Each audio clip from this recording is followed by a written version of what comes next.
Out of all of the evidence for the existence of UFOs, one extraordinary phenomenon continues to astonish and inspire me. The appearance throughout the world of so-called crop circles.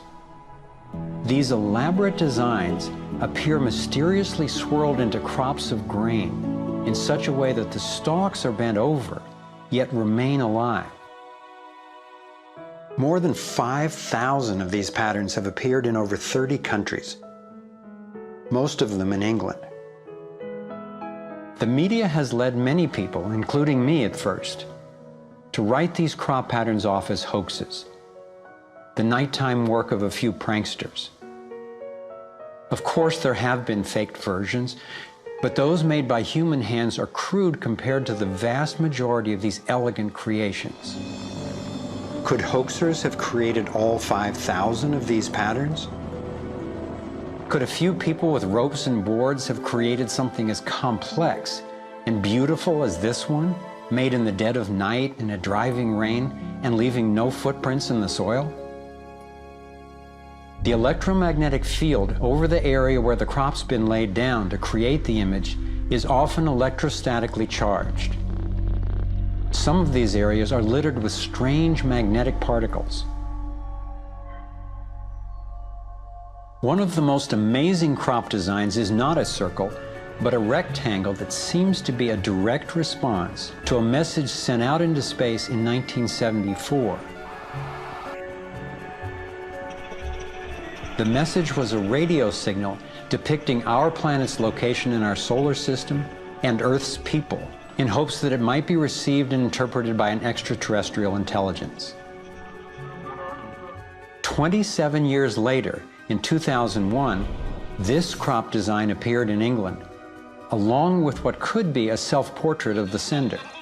This message matches the format of the NASA signal and describes a different solar system from ours, a picture of the sender, non-human DNA, and a microwave antenna they apparently used to communicate, rather than the radio antenna that we used.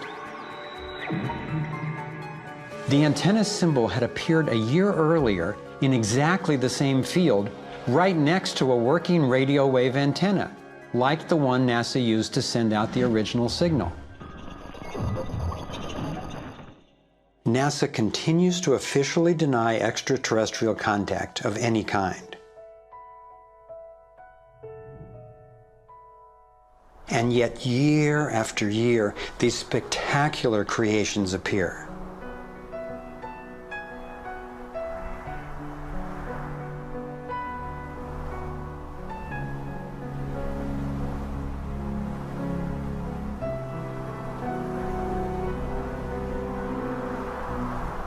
So what might these remarkable designs mean?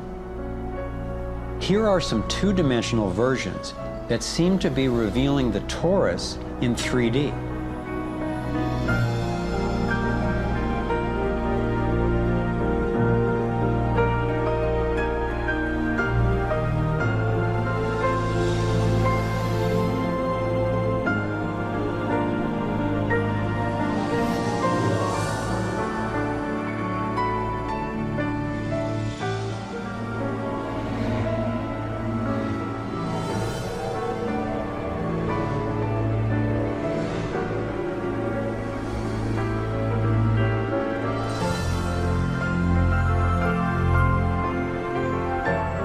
And here is the vector equilibrium.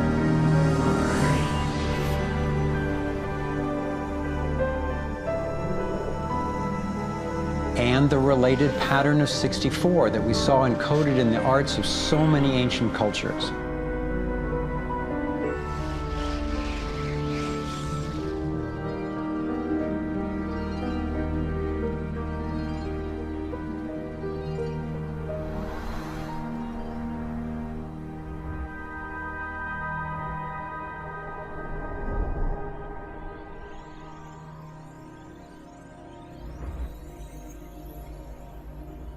When I saw the coherence between the crop circles and the ancient encodings, I thought regardless of whoever created them and wherever they're from, there must be an important purpose to these designs.